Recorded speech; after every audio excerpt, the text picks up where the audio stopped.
Udah ini? Udah. Oke, sekarang kita wawancara sama Arman Maulana.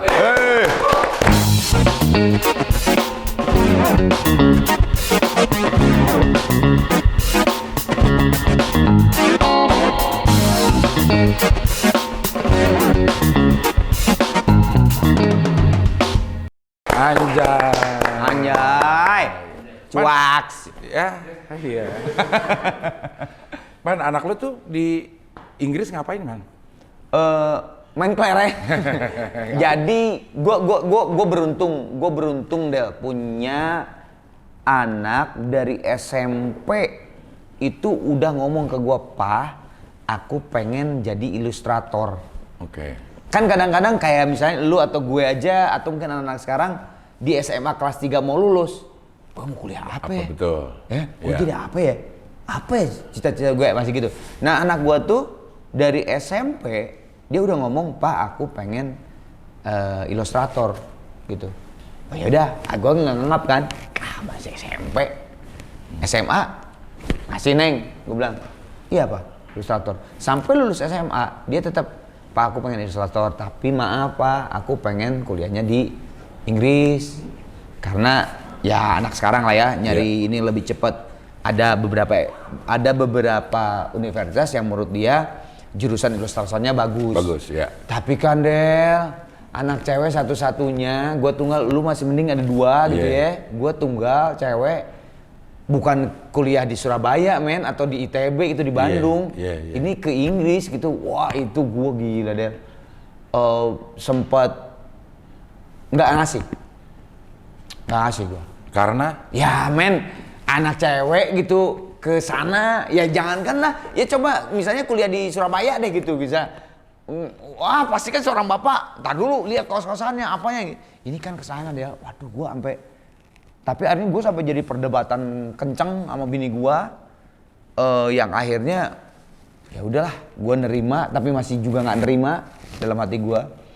Tapi lama kelamaan gua mungkin ya gua dialog dengan Allah gitu ya Allah, ya udahlah. Nanti juga anak gue nikah, dibawa juga sama cowok gitu kan. Ya wis lah, ya gue berdoa aja. Akhirnya mendekati dia cabut ke Inggris untuk kuliah di Leeds, kotanya Leeds yang S1-nya sekarang S2 di London. Itu gue dikasih ketenangan gitu.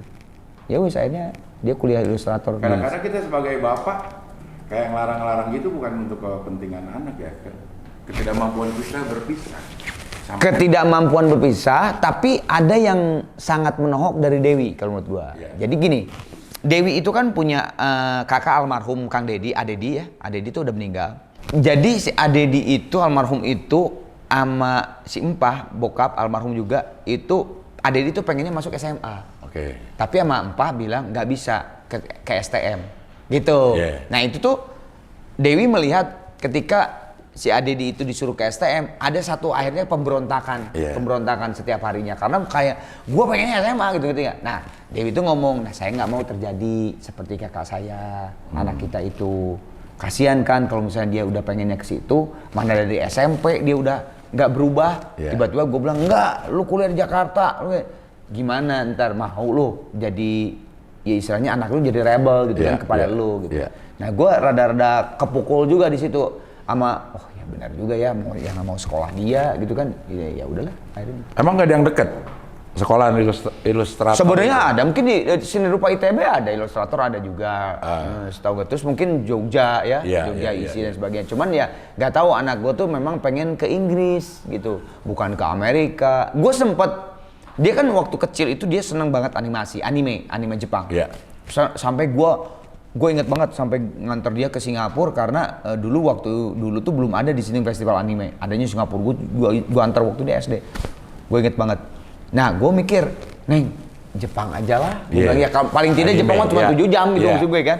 Cuman kendalanya adalah kalau di Jepang dia harus belajar bahasa lagi kan, gitu bahasa Jepang. Nah itu yang wah Pak aku harus 1 tahun lagi gitu kan belajar Jepang. Oh ya benar juga ya, akhirnya gue. Itu tahun berapa sih pas lagi? Pas pandemi. Pas pandemi lagi ya? Jadi pas lockdown banget Del. Jadi gua nganter dia itu pas lockdown seluruh dunia. Tapi boleh karena anak gua kan memang diterima oleh salah satu kampus di Inggris.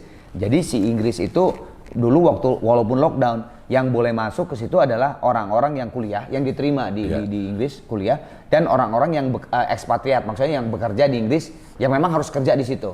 Jadi dan gue sama Dewi dikasih visa karena ya gue guardian kan. Jadi gue nganter lah, masa nganter ke sana. Pas pandemi, pas lagi lockdown. Lu bayangin. 2020. Iya, benar-benar pas lagi lockdown bang. Lagi gila-gilanya banget deh. Tapi lu bisa balik ke sini? Bisa, tapi kan yang zaman apa namanya? Karantina. Yang karantina karena bini gua asli blas nggak pulang setengah tahun. Karena di sana. Ya karena kan pas dia mau cabut, anak gue mah tar dulu mah. Ya gue juga mikir kan. Iya. Iyalah kamu jangan, karena zaman di sana juga nggak sekolah juga. Sekolah online. Pertama sekitar 1-2 bulan online, berikutnya masuk ketemu. Iya. Online dan offline. Offline, iya. Lo pulang duluan tapi. Gue mah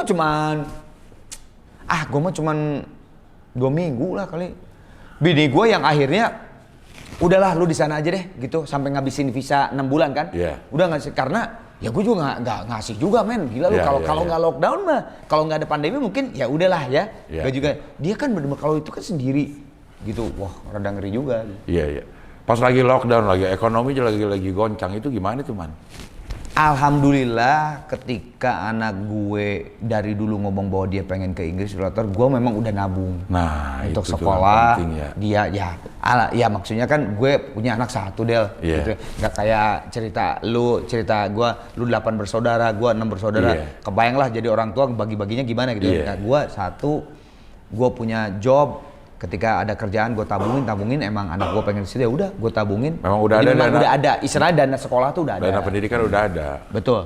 Penting banget ya man untuk orang-orang yang kayak kita yang penting banget sih. Terserah ya, dana pendidikan itu lo mau tabung, lo mau apain itu terserah. Investasi gitu ya. Tapi memang harus ada. Jadi selama S1 ini aman udah, sampai S1 udah lo siapin aman. Tabungannya. S2 juga, sekarang dia kan S2, alhamdulillah aman juga. Gitu. Maksudnya dia di S2 ilustrator itu? Enggak, dia sekarang S2-nya, gue nanya balik kan, Neng, kamu tadinya gini, dia tuh tadinya nggak mau S2, dia nyeletuk sendiri, ngapain Pak, aku kan seni, ngapain S2, emang gue mau jadi dosen, dia bilang gitu kan, akhirnya terserah lu, gue bilang, paling juga aku langsung kerja aja gitu kan, tapi ternyata di dalam perjalanannya mungkin ada teman-temannya di sana, dari orang-orang Indonesia di sana, sayang Najwa kan namanya. Sayang Naj, lu udah di sini, lu sikat aja S2 gitu. Mungkin kan banyak masukan. Akhirnya dia, pakainya aku ambil S2. Waduh, keluarin duit lagi nih. Dia mau ngapain tuh S2? Gue bilang, tapi ternyata enggak Pak, aku enggak akan ilustrator. Dia bilang, aku pengen mengembangkan aja karena mungkin ketika dia kuliah di ilustrator ternyata mungkin kebuka, oh dunia ilustrator tuh ternyata luas gitu ya. Nah, akhirnya dia ngambil yang S2 itu Music Management.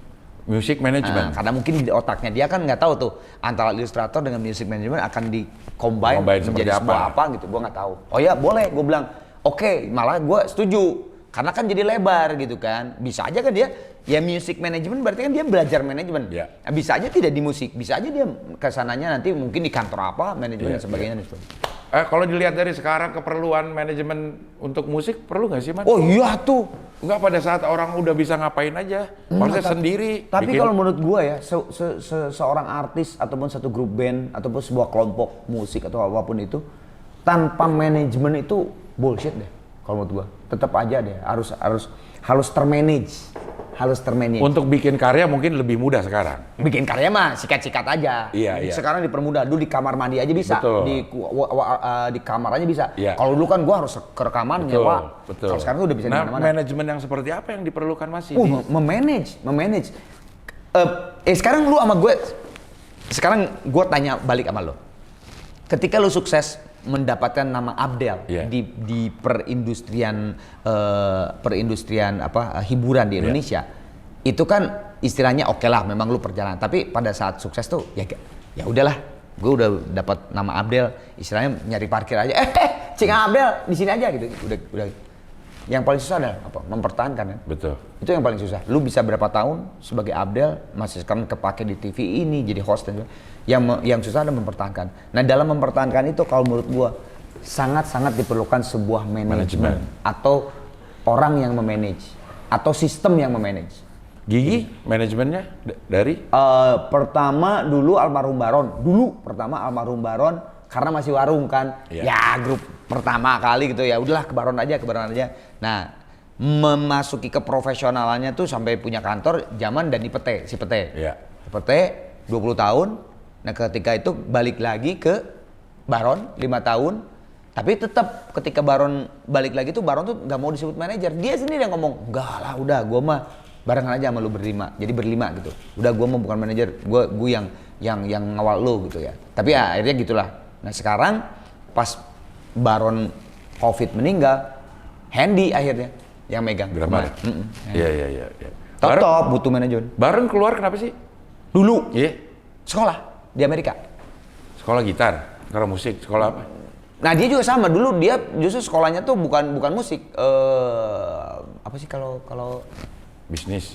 kalau ini teh kalau yang bikin iklan terus apa? Advertising. Sekolah advertising kalau nggak salah sih. Oh. Jadi dia juga mungkin sama kayak anak gua. Gua udah bisa musik nih. Gua butuh ilmu yang untuk melebarkan sayap. Iya. Jadi memang keluar karena pengen sekolah, bukan karena. Jadi dia itu sama kakeknya tuh setiap cucu-cucunya tuh udah dikasih ini gitu. Apa dikasih? Misalnya gue cucunya kakaknya ini Baron gue, Baron lu. Nah, itu udah dikasih jatah lah. Lu harus kuliah di luar negeri gitu. Oh. Jadi dikasih jatah uang tapi harus kuliah, bukan buat poya-poya atau ini duit gua, bukan gitu. Jadi Baron kayak nggak enak kan karena kakeknya udah ngomong gitu. Jadi akhirnya dia pamit. Jadi awal Gigi justru Baron. Berlima, Bujana, Thomas, Ronald, Baron gue. Bener-bener berlima itu yang ngemendirikan. Ketemu Eda di mana sih? Gara-gara di musik aja, apa namanya? Kayak misalnya lu ketemu sama Temon dulu, kayak di SK gitu kan. Nah, gue juga kayak di rekaman ketemu di studio. Ronald, Thomas itu kan rhythm sectionnya Anggun C. Sasmi. Zaman masih pakai C. Sasmi.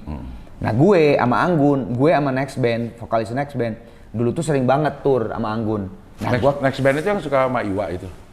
Bukan Next Band yang zaman Next dulu? Band mah ada. Next Band tuh sebenarnya dari Cockpit. Oke, ya. Jadi dari Cockpit, terus akhirnya jadi Next Band. Ketika Freddy Tamela meninggal, vokalisnya, jadi Next Band. Tapi akhirnya berbeda. Nah, itu zaman-zamannya itu, gue karena sering sama Anggun, ketemu Ronald Thomas kenal tuh, jadi kayak kenal aja rhythm sectionnya kan. Bujana gue sempat ngegrup band malah. Dwiki bikin grup band, vokalisnya gue, pemain drumnya Budi, Dwiki, bassnya Antohud, gitarnya Dewa Bujana. Jadi gue udah kenal dan Bujana kan teman almarhumah Tenita, kakak gue, gitu. Terus Thomas, Thomas Ronald kan yang tadi rhythm sectionnya Anggun. Baron mah kenal dari Bandung gue, zaman dia malah ngeband sama Tenita almarhumah. Gitu. Jadi udah kenal dari zaman gua ngumpul di Mas Hari Rusli. Iya. Si geng. Kan sebelum itu lu dia Trio Libels kan? Itu ngebantu.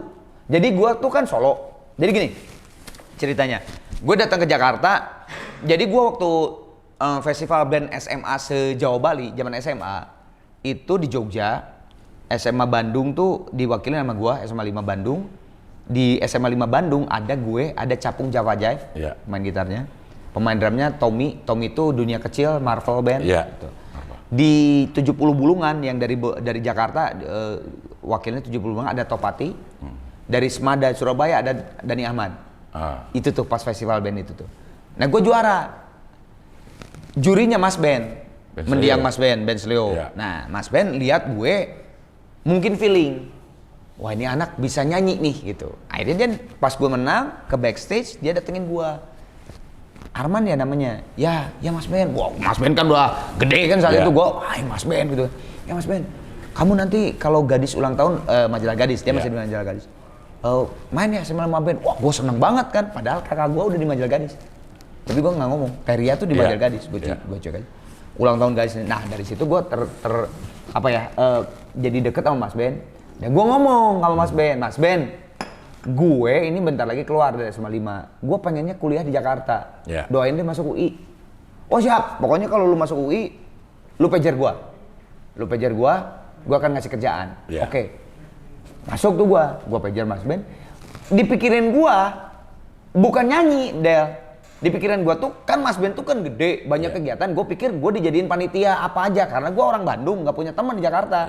Gitu. Yang penting kan gue, nah datang ke sana dikasih kaset gue. Apa nih Mas? Gue bilang kasih kaset. Kan kamu nyanyi nih di festival lomba perjuangan tingkat nasional. Hah? Gue bilang nyanyi? Iya. Lah iya kan kamu kan jago nyanyi bagus gitu. Hah? Masa sih? Ya udah akhirnya gue ikutan. Di situ ada, nah di situ gue ketemu Ronnie Libels. Ronnie semua penyanyi yang udah punya kaset deh, cuman gue doang. Titi DJ, Yana Julio, Lita Zen lagi meledak-meledaknya catatan si boy emosi jiwa. Ronnie Sianturi nggak sama Libels, Ronnie doang. Siapa lagi ya? Mendiang Ricky Yohanes. Pokoknya semua yang punya. Apaan bandnya sih? Itu. Emerald. Oh iya. Semua yang punya, gue bingung kan. Ya udah, ternyata gue yang dapat the best performance.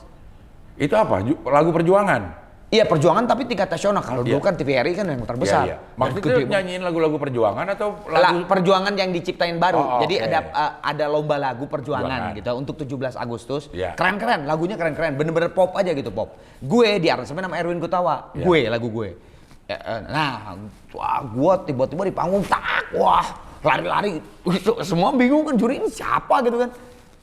Ternyata gue menang, lagunya menang, Muhammad Agil ciptaannya. Guenya the best performance, Ronnie, Mas Reddy Nur, di situ langsung jatuh cinta sama gua. Backstage, Ronnie langsung, Arman ya kenalan dong. Ron, gimana Ron? Gue gitu. Gue, lu di mana? Di Jakarta, di Tebet, masih kos, gue bilang gitu. Gue minta alamatnya, gue nanti ke sana. Gue kan nggak tahu gitu, nggak mau. Ya udah, gue kasih aja. Kasih. Mas Reddy juga, Arman, boleh saya tukeran pager gitu-gitu. Saya kok tertarik sama kok, oh boleh Mas gitu. Wow, Reddy Nur gue kan fans banget sama Cockpit. Waktu main di Bandung dulu zaman kecil gue lihat Mas Reddy itu udah kayak Genesis aja gitu kan. Udah, nah di situ Mas Reddy ngontrak album solo gue tahun 90 itu. Ronnie datang ke kos-kosan gue, dia ngajak bantuin Libels karena Erwin mau kuliah dulu ke Amerika. Bantuin lah. Itu berbarengan tuh sama solo sama si. Berbarengan. Tapi dua-duanya juga Libels bentar deh, cuman setahun kurang lah. Iya, tapi sering masuk TVRI. Iya, bukan. TVRI itu yang solo, tapi Ronnie itu ngajak gue Libels karena saat itu Libels itu tidak mau melepas dua job yang sangat besar. Satu RCTI zaman decoder itu dia mau bikinin panggung Libels namanya, acara musik khusus Libels. Satu lagi permen Kayane.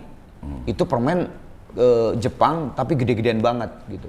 Nah dia tuh sayang kalau ngelepas itu. Harus trio maksudnya? Harus trio. Nah Man lu mau nggak? Gue bilang gue mau bantuin bahkan menjadi iklan Libels. Tapi gue harus seizin Edwin. Gue nggak mau jadi pemecah sebuah grup. Nah akhirnya gue diketemuin di Musika sama Bu Acin. Edwinnya, Win lu aman kan sama gue bukan mau mecahin lo. Gue bilang enggak silakan aja Man gitu. Karena ini kan memang gue harus ke Amerika gitu. Nah akhirnya disitulah gitu nama gue bener-bener kedompleng banget sih, ngedompleng Libels tuh gede banget karena Libels kan satu-satunya boyband yang terbesar saat itu. Betul. Tapi secara lagu gimana? Genre? Gua nggak rekaman sama dia. Jadi benar-benar khusus buat si panggung Libels itu bawain lagu-lagu Libels yang dulu, sama si Kayan yang itu yang iklan itu. Jadi gue sih beradaptasi aja lagu-lagu Libels. Tapi kan kadang-kadang saat itu kan yang aransemen kan mendiang Yongki Suwarno kan. Dia ngelihat karena ada gue gondrong, terus ada pop rocknya, akhirnya ada beberapa lagu Libels yang rada di aransemen. Karena kan itu kan bukan asli. Itu kan buat panggung Libels, bisa aja di aransemen. Ada beberapa aransemen yang rada ngerok lah, pop rock gitu. Dicocokin sama karakter lu. Ya gitu. Tapi ya gue sih beradaptasi aja ke pop. Kayak gue juga emang gue juga seneng sama pop gitu. Sebenarnya seneng apa lo? Paling seneng. Pop rock sih, rock. Ya maksudnya tuh rock, pop rock lah. Referensinya lah siapa misalnya? Ya gue kan yang tadi gue bilang dari SD gue seneng Genesis gitu. Itu art rock gitu kan. Tapi kan nggak mungkin lah gue bikin sebuah grup band art rock gitu di sini. Ya mungkin aja tapi kayaknya nggak deh gitu. Gue nggak mungkin lah gitu. Yes, gue seneng The Police. Memang di rock sih gue seneng. Ya. Nggak maksudnya kalau di zaman gue karena gue itu ya referensi yang kayak begitu susah dicari ya. Maksudnya sangat. Lo beli bajakan. Dulu kan ada di Bandung terkenal. Lu pernah nggak beli kaset yang mereknya tuh YESS 2 yang lambangnya tuh kayak itu kan sebenarnya bajakan men. Nah itu ya dari situ karena di Bandung lagi. Jadi gue tuh kalau punya duit gue ke toko itu gue beli Genesis gitu, gue beli apa gitu. Iya. Maksud gue lo terpapar itu dari siapa? Kakak gue. Oh. Si Karai. Okay. Jadi Karai itu dia kan memang seneng. Dia tuh jadi dari SMA jadi sutradara kabaret dari SMA. Nah kabaret kan lu tahu sendiri kan masuk pakai lagu-lagu, potongan terus lagu, dipotongan gitu kan. Nah si Karai itu koleksi banyak kaset. Nah ketika Karai lagi kuliah gitu, gue lihat ini apa nih, gue setel. Nah ternyata gue tertariknya memang ke rock gitu. Di situ ada macam-macam, ada seriosa, ya namanya juga kabaret kan, ada seriosa, ada keroncong, ada segala macam lah, ada rock, ada pop, ada. Tapi gue tuh ternyata ketika gue dengerin gitu, ya memang lebih tertarik ke rock gitu. Dan masuk tuh ke musik gigi sekarang maksudnya. Lo dapetin kepuasan. Iya, ya makanya situ. gue udah 30 tahun sama Gigi karena Siapa tahu lo adaptasi aja selama ini 30. Kagak. Beneran? Gue bener-bener ketika bikin bareng-bareng sama anak-anak tahun 93 ketemunya itu emang kayak dapat rumah aja dah. Wah ini nih bener ini rumah gua gitu. Iya. Terbukti. Jadi lucu dah.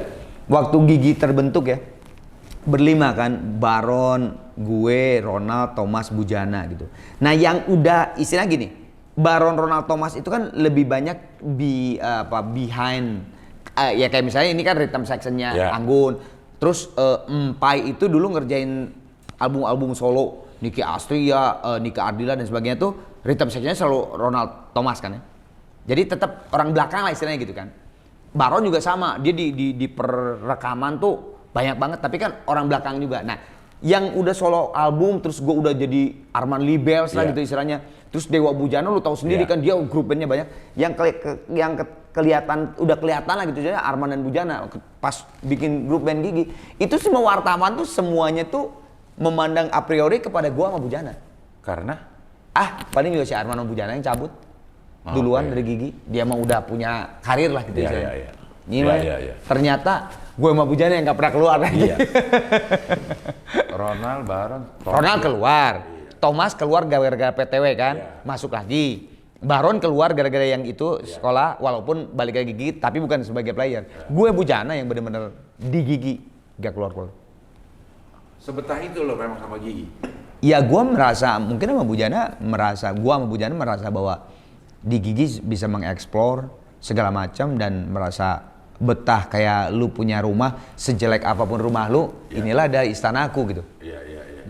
Tapi secara personal maksudnya nyambung. Kalau masalah ribut gitu ya pasti ribut mah ada, nggak mungkin lah. Lu rumah tangga nggak ada ribut, nggak mungkin lah. Gitu ribut mah ribut aja.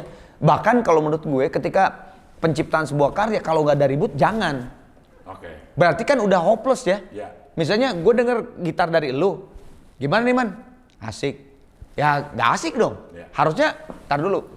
Bisa nggak lu jangan ke chordnya situ, tapi lu misalnya nggak bisa man, chordnya lebih asik. Nah itu justru kan perdebatan dan keributan itu yang akhirnya mencapai sebuah titik kulminasi yang bagus. Kalau bikin lagu emang harus ada tektokan yang kayak begitu karena hasilnya bagus. Maksud gue secara pribadi, cara berpikir, cara menjalankan hidup, kayaknya lu nggak sejalan deh sama gue.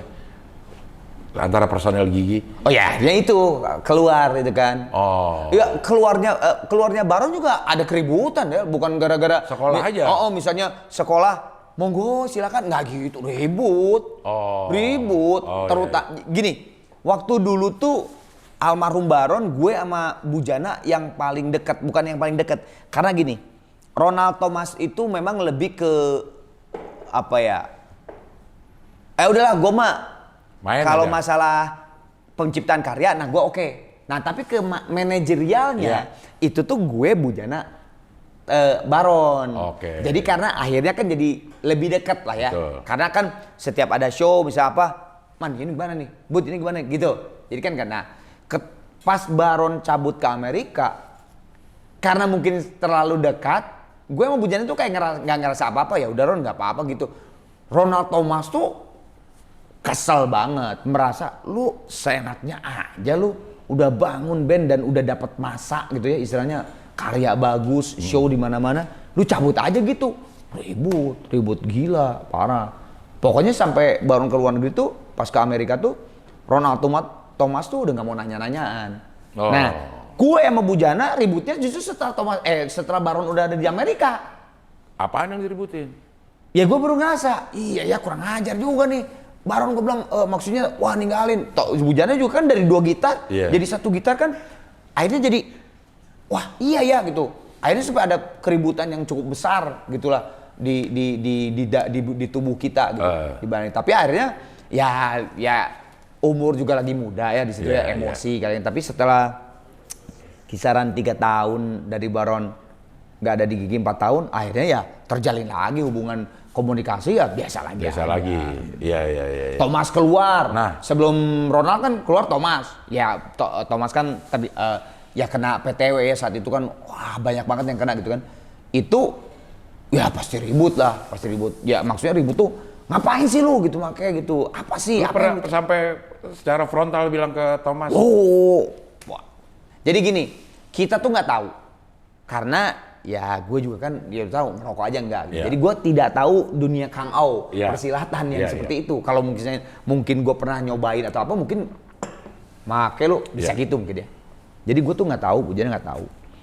Ronald sempet ngomong waktu zaman album kedua 3 tuh, lu rasa lu langsung. Ronald kan orangnya Betawi tuh kan langsung straight aja. Make lu, gue tahu lu, ngaku lu apaan lu ya ribut tapi memang tidak terbukti. Nah, pas di Pesta Pelajar High tahun berapa ya? 945. Ya, 95, 96 gitu ya. 95 gitu. Itu pas Gigi kan meledak lagu Janji itu kan. Jadi itu benar-benar di Palembang gue inget. Janji masih ada Thomas ya? Iya dong. Iya dong. Di 3/4 aja sama Damai Cinta masih ada Thomas. Tapi itu udah bentar lagi keluar. Itu pas lagi meledak-meledaknya, jadi yang ditungguin tuh Gigi. Yang ditungguin tuh Gigi satu di Pesta Pelajar High itu. Ternyata Thomas tuh itu di situ lagi udah parah-parahnya banget pakai PTW, tau. Jadi gua nggak tahu pas lagu Ku Ingin tuh nggak sama dengan kaset kalau di panggung. Jadi di panggung tuh cuman gua Bujana, ceng Bujana gitu, terus gua wajar bila terucap namamu malam ini pas serasa Ku Ingin, nah itu baru teng gitu. Jadi gua kan di depan, nggak kelihatan dong. Bujana dia di belakang, Ronald Thomas. Udah berempat tuh, udah gak ada Baron udah di Amerika. Wajar bila serasa Ku Ingin kayak gitu, kagak ada deh. Kagak ada musik. Gua nggak tahu ternyata Thomas itu udah pingsan. Sakau di panggung, nggak ada musiknya sama sekali. Jadi Bujana juga jadi ngecilin terus ternyata pas Bujana Thomas Sakau pingsan itu kan dibawa ke belakang, Ronald Bujana ikut ke belakang. Jadi gue ditinggalin sendiri di panggung. Gue kan nggak lihat kan. Tapi ya itu gue bilang tadi karena Gigi lagi ditunggu, lagi memang grup band paling meledak lah saat itu gitu. Penonton tuh kayak kesihir sama gua aja gitu. Ya cuek aja si Arman nyanyi. Tapi kan pas gua Ku Ingin nyanyi, kok ini kagak ada musiknya ya. Bujana aja nggak ada gitu. Pas gua lihat kalau lu kemana teman-teman gue? Kayak terus akhirnya gua jadi komedi, gua jadi ngelawak, ngebodor di situ. Gua bilang, guys, bentar ya. Rese nih gua bilang teman-teman gua, bentar gua ke belakang panggung dulu sambil gua deg-degan. Cakrik ini ada apa? Gua bilang. Pas ke belakang ternyata Thomas udah gitu kan, udah Sakau. Wah bener ternyata dia make, di situ baru ketahuan. Tapi di situ karena itu kan baru banget men. Barang baru polisi aja nggak tahu. Betul. Itu tuh sebelah tuh polisi. Polisi tuh, iya kenapa? Kan bingung kita, sakit mau nyebut Ayan kasihan juga men. Ya kan? Ya kan kayak Ayan kan dia udah gitu-gitu kan gelepar-gelepar gitu. Nah akhirnya ternyata ada yang bawa, ya orangnya Thomas. Set dia gitu lagi gitu kan, langsung main lagi. Nah di situ udah turun stage, wah udah ribut total gila, kurang ajar lu selama ini nipu gua, ngebohongin gua, grup band gini. Tapi kan keluarnya Thomas gak segampang itu, jadi kebayang dia. Nah udah keburu kontrak harus menyelesaikan album 3. Jadi selama album 3/4 ngerjain lagu O dan Damai Cinta, satu album itu kita udah tahu bahwa Thomas make. Dan ini album harus diselesaikan. Itu pas bikinnya dia. Kesel mulu dong lu. Enggak, kebayang gak lu? Jadi kan ini lagu A misalnya gitu. Gua Ronald sama Bujana gini aja ngeliatin. Terus dia kan di take. Terus dia udah habis kali kan, udah habis si itunya PT-nya. Gitu kan? Aduh. Kalau itu mah lagi enak-enaknya itu. Iya, kalau sampai tidur tuh, wih lagi kane-kanenya malah. Oh itu lagi naik-naiknya? Iya. Oh gua kira dia udah kalau sampai joprak gitu-gitu lagi nah, nagih. pokoknya kita kan nggak tahu, jadi karena kan ini udah mengganggu kan, karena lagi take lagu gitu kan. Dia diem gitu. Waduh. Mot. Apa? Sana lagi, pakai lagi. Karena harus menyelesaikan. Jadi kita lu bayangin keselnya gue Ronald Bujana saat pengerjaan itu. Jadi dia keluar dulu. Itu tuh studionya Indra Lesmana. Gue inget banget. Indra, akhirnya kita ngomong bahwa Dra, si Samot tuh gini. Kata Indra, ya udah boleh lu selesain aja, tapi gue nggak mau kalau dia pas pakai di sini. Karena gue takut dan sebagainya. Jadi setiap dia udah gitu, dia keluar dulu tuh pakai mobil, pakai dulu, balik lagi rekaman lagi sampai selesai. Nah, setelah itu tuh karena udah tanda tangan kontraktur. Jadi album itu harus selesai, langsung udah kontraktur turunnya 12 kota, 14 gue lupa. Kota pertama gue inget banget Cirebon. Cirebon, Thomas main. Tapi kota kedua kita udah nggak mau. Opet yang gantiin, krunya dia, Opet nanti yang formasi berikutnya. Itu akhirnya seperti itu. Jadi cuma satu kota doang. Gimana cara ngomong ke Thomasnya saat itu? Tapi Thomasnya di situ udah berbesar hati. Bahkan dia yang ngomong, jangan gua. Udah Opet aja terusin. Karena gua pasti Karena dia pengen sembuh juga sebenarnya ya. Sembuh dan pasti dia bilang pasti gue akan ngeribetin selama sekian belas kota itu gitu. Karena kan misalnya kita di Cirebon atau misalnya kita di mana di Jogja, belum tentu dia punya BD di situ. Betul. Barangnya dari mana. Kalau misalnya tiba-tiba pas Sakau, ya gimana? Dia tuh udah berpikir jauh gitu. Jangan gua kota pertama doang. Gak enak kan sama sponsor rokok saat itu kan. Sebagai kayak istilahnya apa sih dia? Ya syarat aja lah gitu. Syarat nih gue main kota pertama. 2 sampai terakhir tuh sampai penutup Opet yang main. Iya. Waktu Thomas ke tempat gue dia sampai nangis ceritain ini. Oh ya. Udah pernah. Udah pernah. Oke. Dia itu nangis pada saat dia bilang, dulu pernah di Radio Dalam ininya atau di Fatmawati. Apanya? Kantor. Di Pela, Radio Dalam itu pas belok Radio Dalam kiri, Pela. Iya. Dia itu sampai gak boleh masuk. Iya. Sama. Kesel lah tuh. Iya, tapi dia ceritain itu dengan ini ya, maksudnya emosional. Iya, emosional bukan emosi gitu dia bilang. Dalam hati dia bilang, tapi dia nggak berani ngomong ke ini karena dia tahu salah. Itu anak-anak manggung, ada lagu ciptaan gue loh di situ. Sekarang gue masuk aja nggak boleh. Sampai kayak gitu man. Iya. Masuk ke sini aja udah nggak boleh. Iya. Karena kan ya wajar yang tadi gue bilang umur masih kita pada muda, emosi semua. Lihat Thomas, lu tuh kurang apa sih?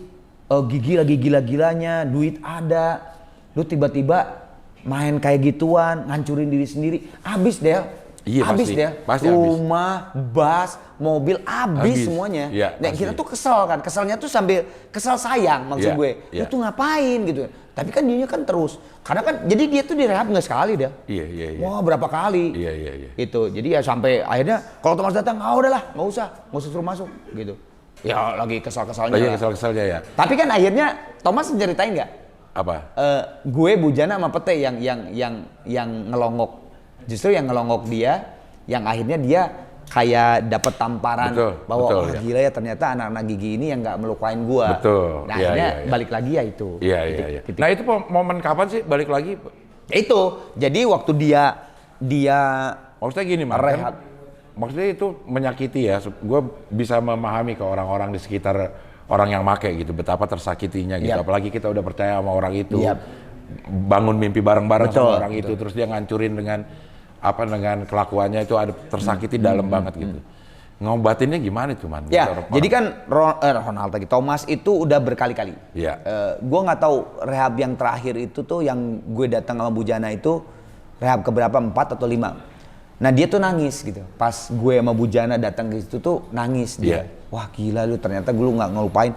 Kita nggak ngelupain Mot. Kalau kemarin kita marah wajar. Gue bilang tapi justru gue sama Bujana pengen banget lu balik lagi ke gigi, lu sembuh lah. Ngapain sih lu gitu di Ongko. RS Ongko Wijoyo. Itu, nah di situ di Pulomas. Pulomas. Ternyata ketika gue sama Bujana pulang tuh, Thomas tuh nangis katanya, nangis segerukan. wah ternyata teman-teman gue tuh gue ternyata jelek pikiran gitu, ternyata teman-teman gue tuh nggak ninggalin gue. Dari situ mungkin salah satu gue Bujana datang ke situ, ke Ongko tuh, ke rumah sakit Ongko Wijoyo itu salah satu trigger yang akhirnya Thomas ingin berhenti selama-lamanya gitu. Akhirnya berhenti, keluar dari Ongko, berhenti, dia ke Bandung, pulang ke Bandung. Nah waktu gue sama Bujana tahu bahwa Thomas memang benar-benar sober, benar-benar kayaknya asik ya kalau Thomas balik lagi gitu. Akhirnya yuk kita cobain ini aja dulu yuk, jadi bintang tamu gitu kan. Jadi pas main di mana, kalau bintang tamu Thomas bareng sama Opet main.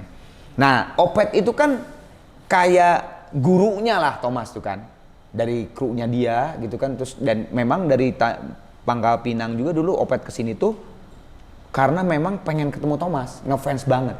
Ternyata bisa jadi krunya gitu, bisa berbarengan gitu. Wah dia bangga banget, diajarin dan sebagainya. Nah Opet tuh kayak, padahal kan udah menghasilkan album Kilas Balik yang terbang meledak itu.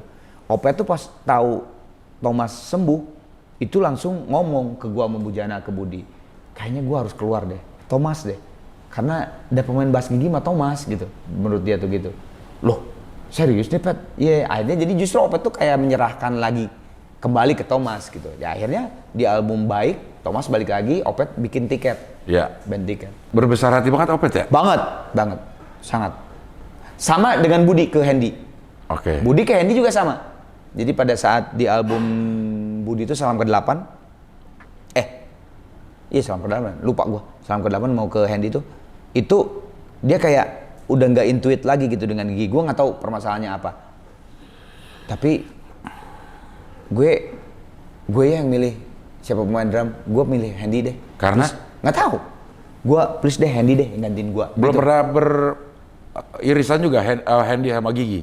Yang beririsan Bujana sama Hendy. Jadi Bujana bikin album solo, Hendy pernah ngebantuin sebagai pemain drumnya. Tapi Budi itu ya kalau sesama ya kayak gue sesama vokalis pasti kenal lah ya gitu kan. Pemain gitar Bujana kenal lah dengan. Nah Budi itu sama Hendy itu kenal dekat gitu.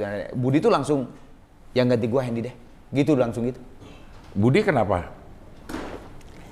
Budi itu saat itu gue juga sama Bujana rada masih ambigu ya sampai saat ini. Kenapa? Cuman dia lebih ke permainan dia juga rada menurun saat itu. Mungkin dia punya sebuah masalah yang masalah pribadi ya, yang akhirnya mengakibatkan dia juga jadi turun lah, gitu. Performance-nya. Gitu. Akhirnya dia juga sendiri yang ya deh kayaknya gue harus cap deh, tapi gue pengennya Hendy yang gantiin gitu. Karena Hendy, dan maksudnya Hendy memang personil bukan edisional atau apa, bukan personil drummer itu adalah Hendy.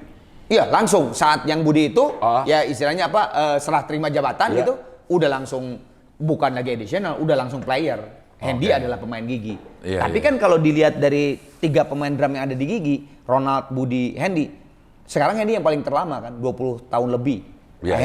Budi itu kan Ronald cuma 3 tahun, anggap. Budi sekitar 3 tahunan juga, 3 tahun 4 tahun. Hendy yang 20, Budi 7-6 tahunan, Hendy 20 sekian. Malah paling lama Hendy ya? Malah paling lama Hendy. Kemarin sekarang jadi manajer lagi. Manajernya juga Hendy? Iya sekarang Hendy. Pas karena waktu Baron kenapa nggak ada sebelum meninggal itu, Baron sebelum meninggal itu, Baron selalu lu temenin gua, lu temenin gua. Karena lu yang paling muda di Gigi, lu temenin gua. Jadi Hendy tuh kayak udah terbiasa cara kontrak, pajak itu bagaimana pengotongannya sebagainya. Akhirnya pada saat itu gue Bujana Thomas yang tidak terbiasa dengan manajerial gitu, ya udah lu urahin lah, udah aja udah, lu kan udah terbiasa. Bener gue, iya. Alhamdulillah sekarang udah berapa ya? Baron meninggal 2 tahun lebih ya, mau 3 tahun. Hendy yang sebagai manajer. Nggak perlu satu orang yang memang khusus buat handle. Tadinya kita udah mencoba, tapi ya itu dia, Del. Kayak gua nggak tahu di lo, tapi di grup band tuh gimana ya? Kita udah 30 tahun, udah berbagai macam kita ngalamin. Dari kita yang pernah jadi superstar istilahnya, terus waktu zaman album 2x2 gue di bawah banget gitu ya, terus naik lagi, terus turun naik lagi. Jadi kan semua permasalahan tuh udah semua deh, udah tahu. Nah pas masukin orang luar yang tidak tahu sejarah, gue sifatnya seperti apa, Gigi sifatnya seperti apa, Thomas sifatnya seperti apa, itu banyak friksi banget men. Gitu. Nah Makanya pas waktu dari Pete ke Baron gitu mulus ya karena Baron tuh kan ya orang lama sama-sama orang lama dan sama-sama mendirikan. Kayak lu misalnya tadi perjalanan dengan Bagito, kan lu kan di SK itu udah ada obrolan-obrolan. Nah itu perlu pentingnya tuh itu kan. Nah sempat kita masuk ke sebuah manajemen nyobain atau perorangan. Wah banyak friksinya gitu. Akhirnya pas Hendy malah santai-santai aja gitu. Iya.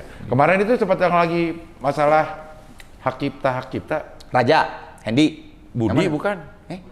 Budi. Oh, ya? Budi yang viral. Yang viral itu Budi. Ya. Ini kalau mau kayak gigi nih. Iya, apa ya?